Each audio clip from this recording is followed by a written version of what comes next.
It never ceases to amaze me how regime media and the political class can sustain such a contrived outrage over such a massive nothing burger. Oh no, Lee Anderson, a Tory MP, said Islamists have gotten control over London Mayor Sadiq Khan. Cue days of hysterical pearl clutching, endless faux sanctimonious browbeating over Islamophobia. We've literally had months of Islamist agitators taking over the streets of London,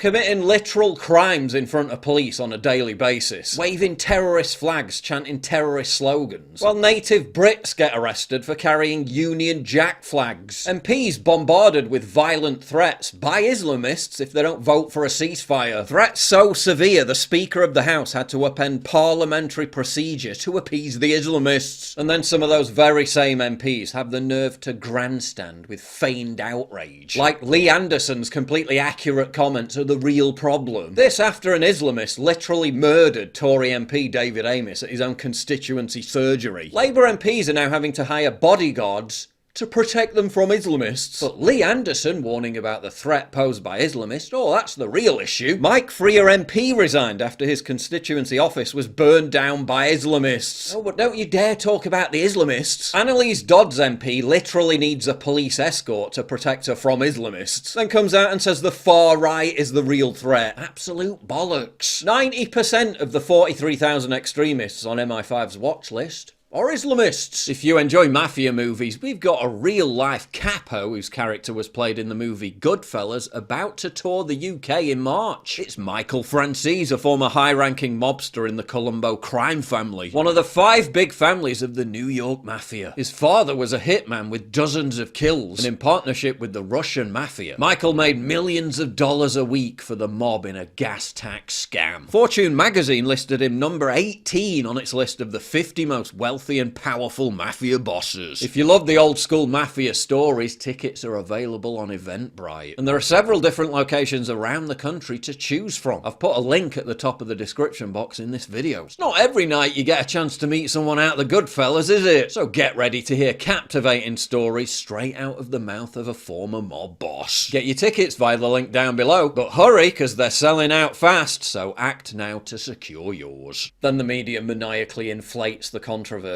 like what Anderson said was beyond the pale. BBC News is still leading on Lee Anderson and the narrative that the problems facing Britain is Islamophobia in the Tory party. Yesterday's bulletin didn't even mention that female MPs need extra security or that Parliament had changed its rules under threat of violence. And just like that, Britain is talking about Lee Anderson instead of politicians being threatened to vote certain ways by certain communities. If I see the word Islamist, I just assume I'm about to read the incoherent ramblings of a crazed racist. Oh wow, Islamists don't even exist now. Yeah, tell that to the loved ones of the Charlie Hebdo cartoonists. Tell that to the families of the kids who got blown up at a pop concert in Manchester. If I see the name Frankie Boyle, I just assume I'm about to read the incoherent ramblings of a cunt. As Connor Tomlinson notes, Sadiq Khan has a storied history of being very friendly with Islamists. Grooming gangs are running amok. Local authorities in many cases prevented the culprits from facing justice because they didn't want to upset Islamists. Mobs of Islamists, most of whom we don't even know who they are, rock up on boats every single day. Mobs of Islamists are allowed to scream and shout every kind of obscenity in London every single weekend, the nature of which would get right-wingers locked up for years. Nothing happens to them though, because we don't want to upset the Islamists. Islamists are killing, targeting and violently threatening MPs to the point where it directly interferes in the functioning of our own parliament. But Lee Anderson's bad for being mean to Sadiq Khan and talking about Islamists. Give me a fucking break.